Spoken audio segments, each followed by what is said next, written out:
Here we go, another episode of Steve Lags Unfiltered. In this episode, I'm going to go through the 3 types of coaching. Let's go. And now, introducing your host, Steve Lags. Well, welcome to this episode of Steve Lags Unfiltered. This is episode number 27. It's actually the first episode of season number 2, and here we are in our brand new studio, season 2. This is an amazing topic that I work with so many leaders on, and it's about the 3 different types of coaching.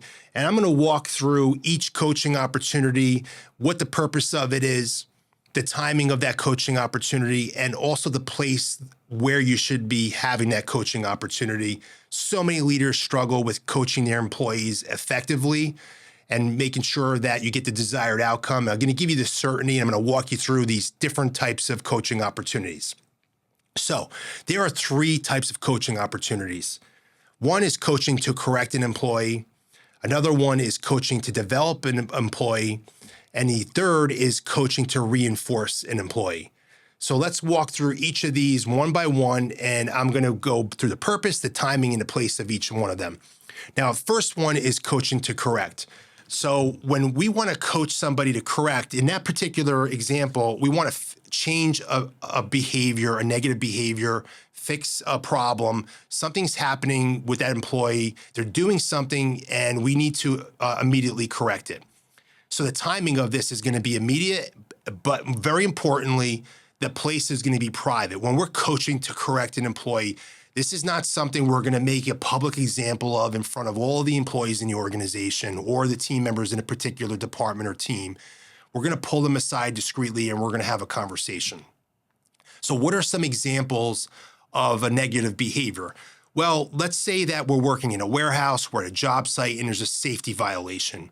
Somebody is not following safety protocol, and they're doing something that is violating some type of safety protocol. That would be something we want to, that's a negative behavior that we would want to address immediately. That's not something that can wait. Possibly we have a situation where somebody's in order entry and they entered an order incorrectly, and that order entry error is resulting in a poor experience with the client. That's something we would want to address immediately because we don't want that to happen again. We want to make sure that we're bringing it to their attention because they may not have realized the error they made or why they made that error. Another third example can be that an employee is having a communication with a client, and the client got really upset about how the conversation went due to the way the employee handled the conversation. Those are examples of situations where we want to address that immediately, and we want to coach the employee. We want to correct that negative behavior. Now, super important, as I mentioned here a couple of minutes ago, we do that in private. So, hey, that employee had an order entry error, and that was a really bad negative experience for the client. It also impacted other parts of the organization operationally, had a negative financial impact. We want to be able to bring that to attention the employee. So, hey, Joe, you have a minute? I just want to talk to you about something in my office. Great. All right. So they come in the office, and then we sit down and walk through the situation that happened, bring it to their attention, see if they were aware of it, and then work with them to understand the cause of the error. Okay, now we walk through the cause of the error. We want to see if they understand what that cause was, what happened, what can they do differently. Once we walk through that, okay, great, we identified it. Let's make sure this doesn't happen again. Look, hey, we're human. It can happen. Let's just make sure this doesn't become a pattern. And it's very important to recognize that you have humans working. They are going to make mistakes. And this is something in these situations as a leader is really important not to be emotional about this. If you're disappointed or you're mad, you're angry, but you've created the situation to begin with as a leader or a business owner. So whatever circumstances exist is really a reflection of you. You created it. So if you want to be mad at yourself. But do not be mad at the employee because you need to work with them in a non-emotional way because many times employees are already going to feel guilty about it. They're not going to be excited about the fact that they made this error and they maybe didn't even realize it. And they'll really appreciate it if you bring it to their attention in an empathetic way without emotion and just say, hey, I just want to make sure that we identify that this happened and, hey, what's the cause? Let's just make sure this doesn't happen again, so that this way we're moving forward. Now, the second reason we coach is coaching to develop. And, this is really awesome. When you're working as a leader and you're leading people, one of your primary responsibilities is to develop people. Now, it's not just to correct people whenever they make a mistake and to be the guy or the girl that just sits there and tells everybody that everything they're doing wrong. The bulk of what you're doing is coaching people to develop, because once you onboard someone, you align them in the role, you're developing them to perform that role at a high level so that they can accomplish their personal, professional, financial goals within that role. And their professional goals might be at that moment to just excel at that particular role. And the better that we do a particular job, the happier we're going to be. Nobody's going to be very happy if they're awful at a particular job. So we know we're going to increase their happiness and their satisfaction with the job if we develop in that role. And then a lot of team members, their professional goal is to move to the next role because they want to earn additional role responsibilities. They want to develop additional competencies that allow them to do more. They also want to move professionally into a different role so that they add more value to the business, which allows them to accomplish their financial goals. So when we're coaching to develop team members, this is something that's done in private. So this is not where we're correcting mistakes necessarily. This is where, okay, hey, you're doing this particular role and you're doing it an 8 out of 10, and how do we get you to an 8.5? We all have opportunities. Us as business owners, we have opportunities to develop. If we're a leader, we have opportunities to develop. And it's important that we're self-aware of our opportunities and that we're working on ourselves and getting developed. A leader is going to be developed by another leader. A business owner is going to need to go outside the organization and get that guidance, that coaching, that mentorship outside the organization so that they can continue developing. And that's something that we do in a business mastery leadership program with Cardone Ventures. I help mentor and coach other business owners because they've got to reach out of their organization to be coached and developed, because they're the lid in the organization and nobody within that organization is going to necessarily be able to help them become a better leader, for instance, because they, by definition, are the lid of the organization, should be the best leader in the organization. So we do this a lot in one-on-ones. So in one-on-ones, or maybe you just have some periodical meeting where you get to go over results in addition to the one-on-ones, that's an opportunity where, hey, yeah, I love what you're doing here. This is what's really going well. And I noticed that we got the opportunities to develop here. These are the areas we're working on.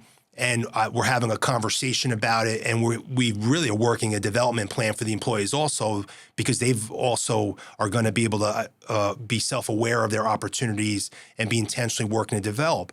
So we're working on developing those employees in private. That's not something you want to be working on in public. It's something you want to be able to be super transparent, not be able to be vulnerable, not embarrass an employee, and have those kind of conversations that need to be had there in a very productive way. And then once again, the only time you're emotional is when you're celebrating how great they're doing something, when you're celebrating wins. That's where you show the emotion.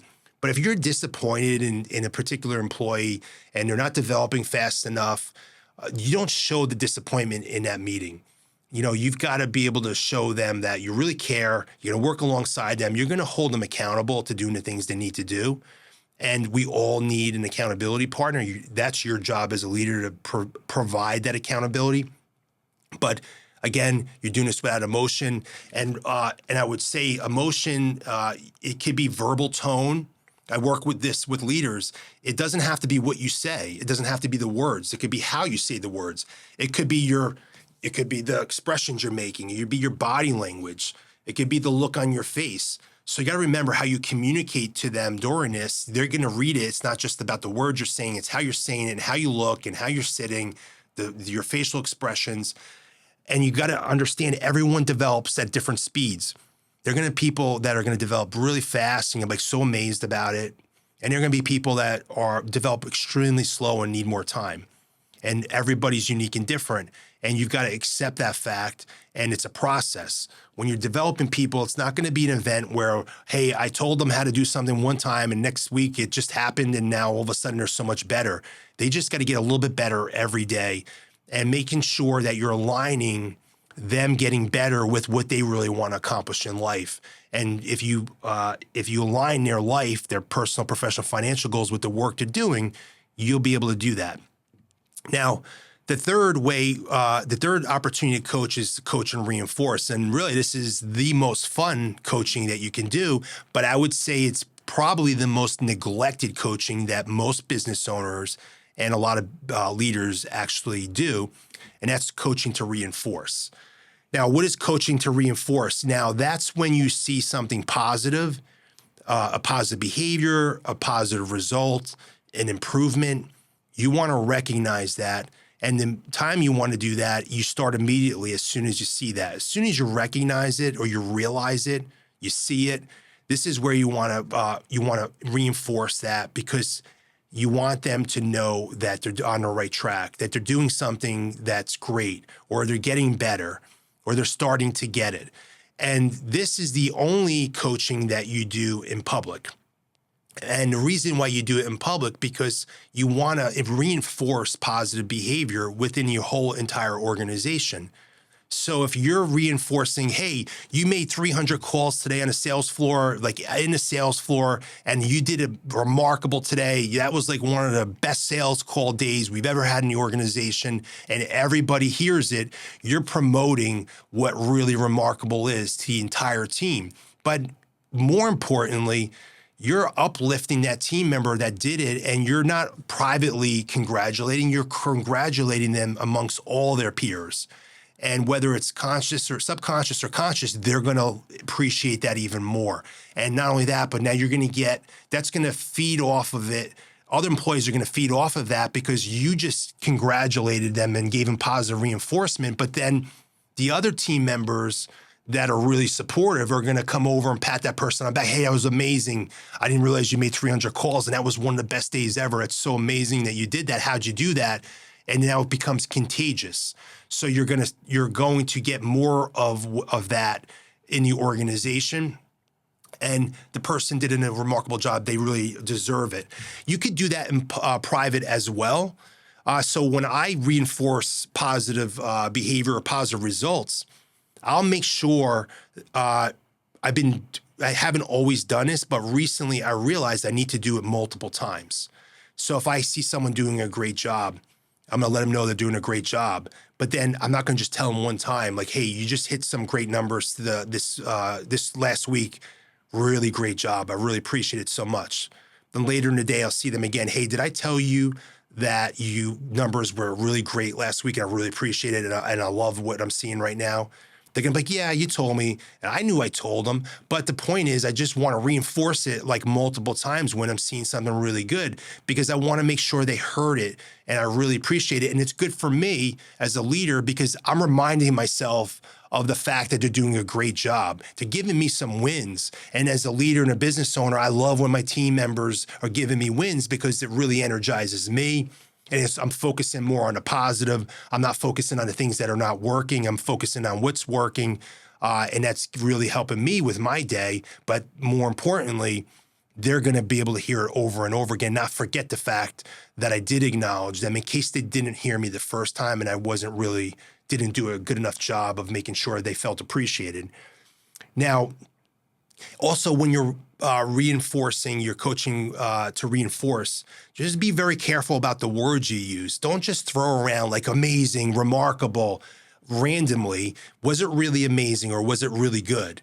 Or is it getting better? So you want to be really intentional. So in our organization, we have a magnitude of impact scale where many of the metrics that we have, whether they're quantitative or qualitative metrics, we have from poor, average, good, great, excellent, remarkable. So if someone like hit great on the MOI and I'm like, hey, excellent job or hey, remarkable job, I'm really not aligned with what we're saying is really, truly remarkable, excellent. So I want to be careful. Hey, great job. That was great.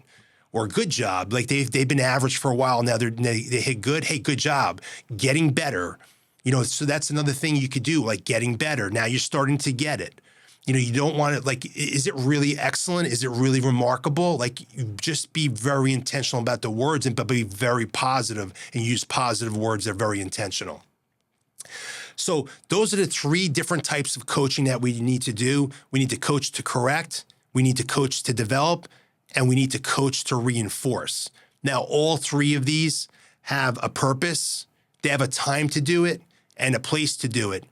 And if you understand that and you're very intentional as a leader, you're going to earn the trust and respect of the people that you lead. When you do this incorrectly and you blow someone out in public when you're coaching to correct and embarrass them, you are going to lose a lot of their trust because they trust you as a leader.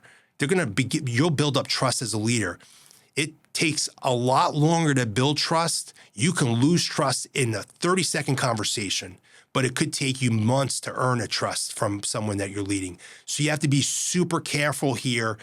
But if you understand how to do this, you can have the confidence of moving forward and coaching your employees correctly and effectively. And remember, the purpose of coaching people is to help them become more successful, have a more fulfilling life, ultimately have more happiness in their life. And when they do that, they're going to contribute more to your clients, more to the team members within your organization, and then ultimately the organization will be more successful. So don't be self-serving when you're coaching people. You're serving them. You're there to serve them. You're their coach.